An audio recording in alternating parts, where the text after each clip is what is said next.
আসসালামু আলাইকুম, welcome to learning IT HD. আর সাথে থাকছি আমি মাসুদ মিলন। এই মুহূর্তে স্ক্রিনে আপনারা একটি চিঠির খাম দেখতে পাচ্ছেন, যেখানে প্রেরক এবং প্রাপকের ঠিকানা দেওয়া আছে। তো আমরা বিভিন্ন অনুষ্ঠানে দাওয়াতের ক্ষেত্রে কিন্তু এই ধরনের চিঠি ইস্যু করে থাকি। তো সাধারণত এই চিঠিগুলা প্রিন্ট আউট করা হয় অ্যাডোবি ইলাস্ট্রেটর থেকে, ডিজাইন করে প্রিন্ট করা হয়। তো অনেকে আমাকে প্রশ্ন করেছেন যে স্যার, এই চিঠিটা মাইক্রোসফট ওয়ার্ড দিয়ে প্রিন্ট আউট করা যাবে কিনা।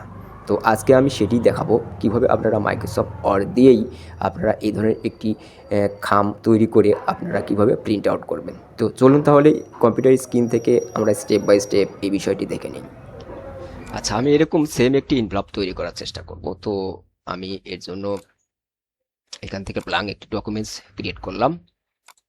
দেন প্রথম কাজ হচ্ছে আমার এই পেজটাকে সেট আপ করতে হবে। তো এর জন্য আমি মেনু বার থেকে লেআউট মেনুতে আসবো। এখান থেকে প্রথমে আমি সাইজ করে নেব আমার ইনভলভ অনুযায়ী, কিন্তু এখানে সাইজ করতে হবে। এখানে বিভিন্ন ধরনের ইনভলভের কিন্তু আপনার সাইজ দেওয়া আছে। আপনার ইনভলভ অনুযায়ী কিন্তু আপনি এখান থেকে সিলেক্ট করবেন। তো আমি এখানে ইনভলভ 10, এই ইনভলভের এই মাপটা আমি নেব। এখানে দেখেন মাপটা দেখাচ্ছে, তো আমি এখানে নিলাম। আপনি আপনার মতো করে এখান থেকে ইনভলভের সাইজ আপনি সিলেক্ট করবেন।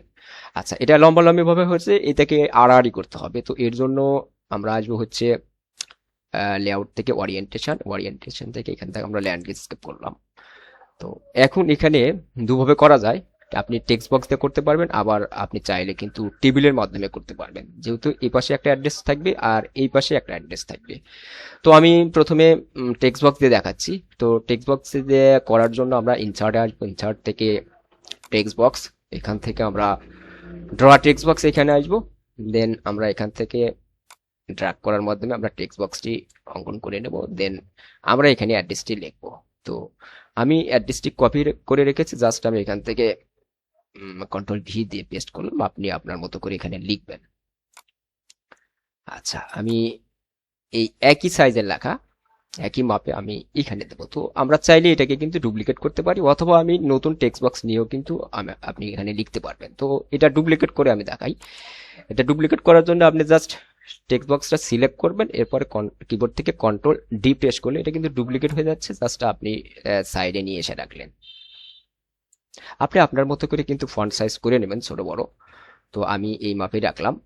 আচ্ছা, এখন যেটা করতে হবে, আমরা এই যে আউটলাইন, টেক্সট বক্সের যে আউটলাইন আছে, আমরা এই আউটলাইনটাকে আমরা মুছে দেবো। তো এটা করার জন্য টেক্সট বক্স সিলেক্ট করবেন, দেন এখান থেকে শেপ আউটলাইন আসবেন। শেপ ফরম্যাট থেকে শেপ আউটলাইন, এখান থেকে আপনি নো আউটলাইন করবেন। একইভাবে আমরা এটাকেও তাই করব। শেপ আউটলাইন থেকে এখানে নো আউটলাইন আমি একটি ক্লিক করলাম। দেন আমাদের কিন্তু আউটলাইনটা উঠে গেছে। দেন এখানে আমি একটা মাঝামাঝিতে আমি একটা লাইন দেব। তো এটি করার জন্য ইনসার্ট, ইনসার্ট থেকে শেপ, এখান থেকে কিন্তু আমরা লাইনটা দিতে পারবো, যে কোনো একটি নিতে পারি। আমি এই লাইনটা নিলাম। দেন এটাকে নিচের দিকে ড্র্যাগ করতে হবে উপর থেকে, অথবা উপর থেকে নিচ থেকে উপরে ড্র্যাগ করতে পারবেন। তো এটি করার আগে আপনি শিফট ধরবেন। শিফট ধরলে যেটা হবে, আহ, সোজা হয়ে এটা কিন্তু আপনার লাইনটা ক্রিয়েট হবে। আমি এখানে রাখলাম, আর এটিকে মাঝামাঝি দেবেন। তো এটি মাঝামাঝি কিভাবে বুঝবেন, আপনি এটাকে যখন মুভ করবেন একটা দাগ আসবে, আপনি দেখেন এই যে দাগটা আসছে, এখানে একদম মাঝামাঝি মিডিলে কিন্তু আছে। তো আমি এটাকে একটু মোটা করব। তো এটি করার জন্য আপনার শেপ ফরম্যাট থেকে আপনার এখানে আহ, এই পপ আপে ক্লিক করবেন। এখান থেকে আমি একটু মোটা করলাম সাইজটা। বাস। আর এখানে কিন্তু আমরা একটা বর্ডার ব্যবহার করব। আপনি চাইলে বর্ডার ব্যবহার করতে পারেন, অথবা আপনি বর্ডার নাও ব্যবহার করতে পারেন। আমি একটা বর্ডার দেব।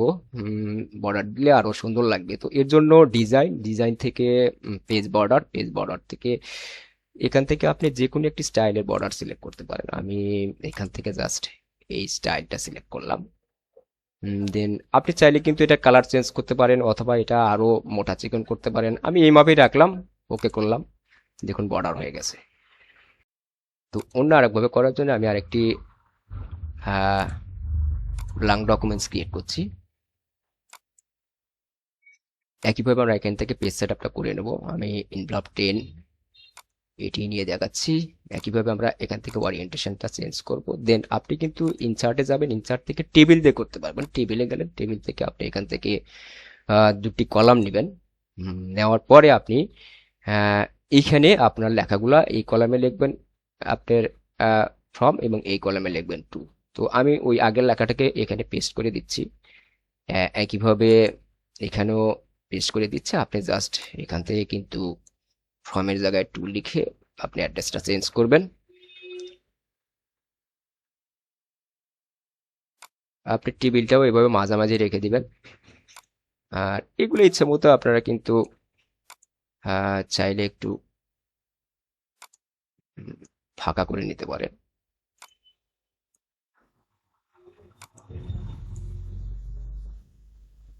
এখন আপনার এই যে বর্ডার আছে, আউটলাইন আছে, এই আউটলাইনটা আমরা মুছে দেবো। তো টেবিলের যে আউটলাইন আছে এটা মুছতে গেলে আপনাকে আসতে হবে টেবিল ডিজাইন থেকে এই যে বর্ডার্স, বর্ডার্স থেকে আপনি এখান থেকে নো করবেন। আচ্ছা, নো করার পর আমরা যদি এই দাগটা রাখতে চাই তো তাইলে আপনাকে যেটা করতে হবে, এই কলামটা সিলেক্ট করার পরে, এই কলামটা সিলেক্ট করার পরে আপনি আবার বর্ডার্সে আসবেন। বর্ডার্সে আসার পরে দেন আপনি এখান থেকে লেফট বর্ডারটা ক্রিয়েট করবেন। তাহলে কিন্তু এই মাপটা হয়ে গেল। আচ্ছা, এখন আপনি পেজ বর্ডার দিতে পারেন। আমি ডিজাইনে গেলাম, ডিজাইন থেকে পেজ বর্ডার, এখান থেকে আপনি যে কোনো স্টাইল সিলেক্ট করতে পারেন। আমি এই স্টাইলটা সিলেক্ট করলাম, দেন ওকে করবেন, বাস হয়ে গেল।